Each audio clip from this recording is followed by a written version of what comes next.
Hello my darlings, and welcome back to another one of my videos. Today we're going to be talking about why you self-sabotage and why you are not able to reach your goals. I'm going to deep dive into two answers to this. So the first answer is that you don't feel worthy enough. You don't feel like you deserve those things, and we have negative thoughts creeping in. And the second one, which is the one that I find the most interesting, is that you fear your success just as much as you fear your failure.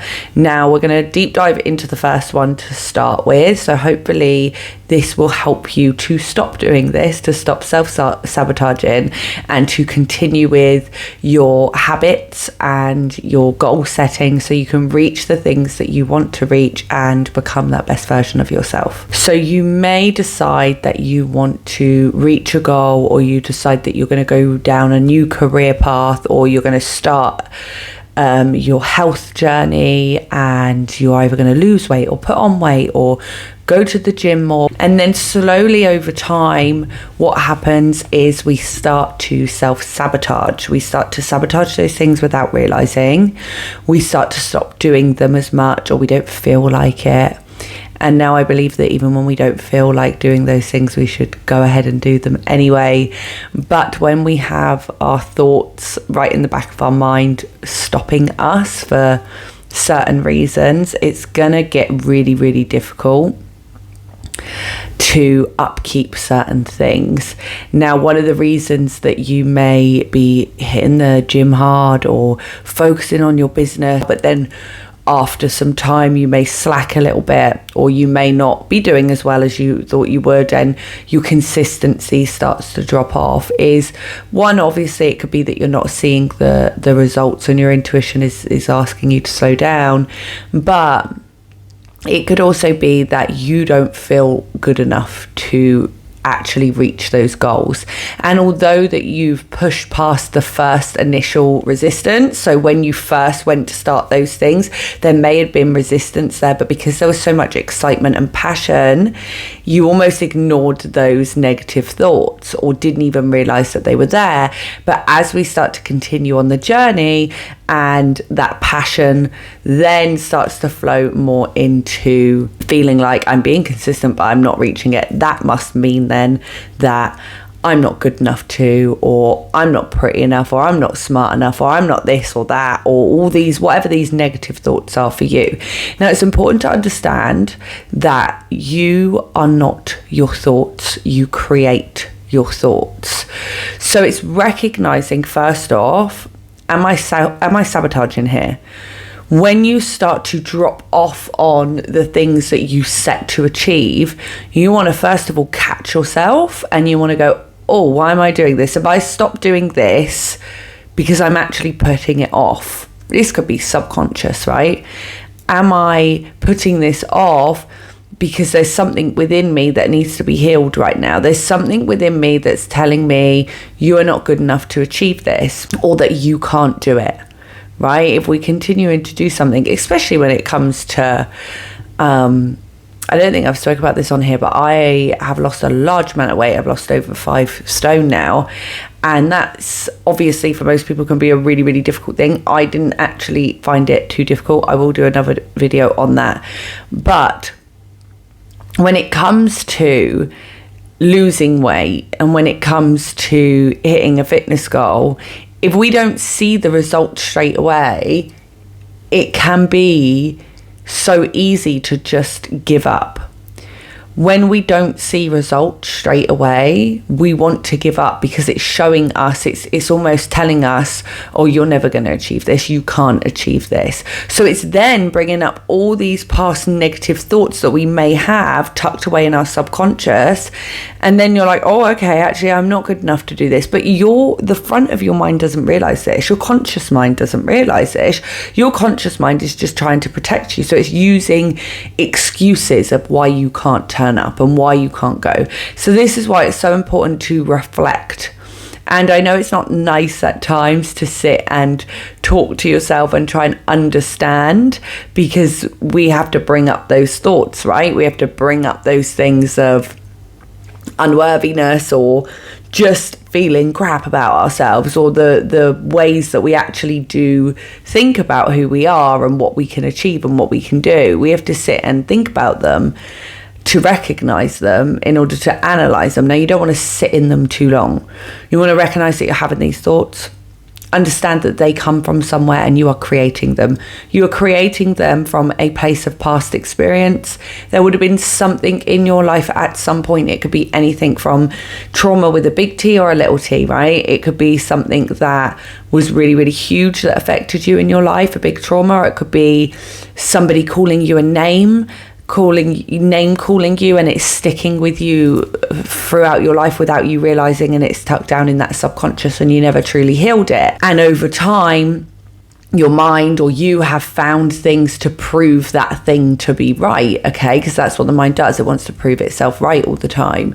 So your thoughts are coming from a place. They're coming from somewhere. They're coming from an experience, and it's recognizing that. And once we start to notice that, we can go, right, this actually isn't a fact. Your thoughts are not facts. You are just believing that they are, right? So it's not always real. You keep telling yourself, oh, I'm never going to succeed in this business. I'm just shit. Like, I can't do it. That's a lie. That is not true. You can do it. And you believed in yourself at one point, but now you're being brought up these things that are allowing you to kind of go, oh, I'm not really sure about this now. And you're stopping yourself in your tracks. So the reason that you may be self-sabotaging, or the reason you can't quite reach those goals, is to do with the way you view and think about yourself. And it's important to analyze those things and recognize where those thoughts may be coming from. And if you are, in fact, it's not that you can't, you're too tired to work on your new course that you're doing to develop yourself. It's not that you're too tired, it's that, or that you can't be bothered. It's actually that you don't feel like you could do it. You don't believe in yourself enough. And it's getting that self-belief back. It's recognizing those thoughts and flipping them, switching them around, and starting to say things to yourself that are going to positively impact you and push you and strive you forward. I do believe in myself. I can reach this goal. Feeling into that passion again that you had when you first had this idea or wanted to strive for this thing. It's tapping back into that. It's tapping back into the reason why you started in the first place. This is why it's always good to have a why. And if your why is to help others around you, it strives you even more. If it's going to positively impact not just yourself but others too, then that can help keep you going. So the second one is you fear success as much as you do failure. A lot of the time we'll think, oh, I'm too scared. Like, what are people going to think of me if I start doing this and it doesn't work out and I fail? And that is usually the type of thoughts that come up to start with. But I find that a lot of the time people actually fear their success. They fear, what if it actually works? What if this actually pays off? The thing is with failure, if you have failed so many times, you know what is going to happen next. You can predict it. So therefore, if you self-sabotage something, if you stop turning up, stop going, you know what's going to happen next, so you can predict it. In your mind's telling you that's safe. Okay, it's safe, but it's also stuck. And is it really keeping you safe? No, it's going to make you upset because you've just failed again because you've sabotaged it. You've done something to stop your progress.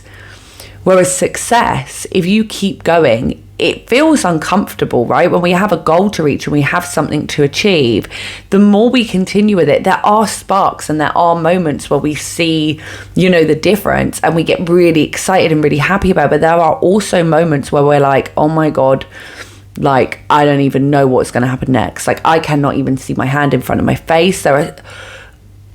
I cannot even tell you the amount of times that I've gone to achieve something in my life and I have not got a clue how. I haven't got a clue. All I know is one step. And that's all we have to keep doing, is that one step in front of us. But that can be really scary. And also with those one steps in front of us, allowing us to succeed, We don't know what's going to happen when we succeed. We don't know what's going to happen when we actually finally achieve that thing, when we finally get out of that 9-to-5 business and get into the job that we want. We don't know what it's going to be like when we finally get into a healthy relationship. Happens all the time in relationship. People put their guards up and then they end up attracting people that aren't good for them, because mentally, without them even realizing it, in the back of their subconscious mind, they know what's going to happen in that relationship because they've seen it before, because they've attracted that person before, similar to that person with similar toxic traits, similar experiences to what they've had in the past. So they know what's going to happen. And as much as it's not something that they want to happen, to the mind, it feels not necessarily safe, but it feels familiar. That's what it is. It feels familiar to the mind. So it will keep you there. Happens so much in relationships. But actually, if you went for something different and you tried something different and you reacted different and you allowed different into your life, well, that could succeed. But to your mind, to the energy, it doesn't know negative and positive, right? So to the energy, it's almost like, I don't know this. It's unfamiliar to me. This must not be right. This must be unsafe because I've never seen this before. I've never gone for this before. It could be the best thing for you, going for something different and going for something new.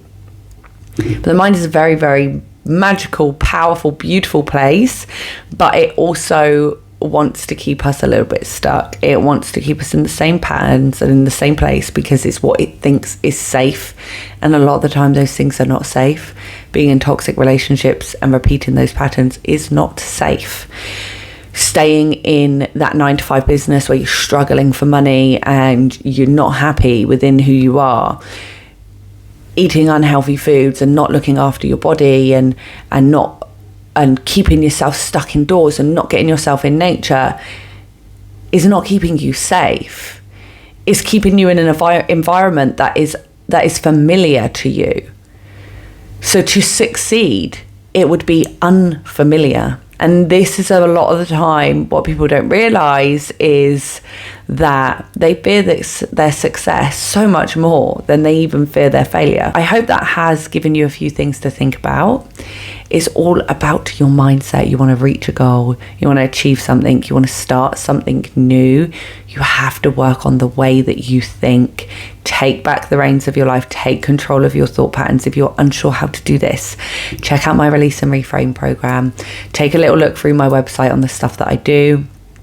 You can put me into a little category, a box if you want. I'm a psychic medium, I'm a healer, mindset coach, all the things.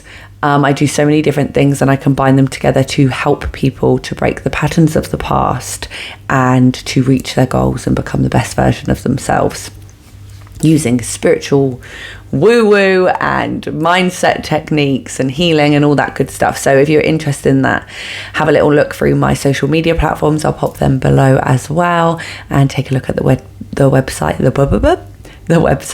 and I will see you again next week for another video.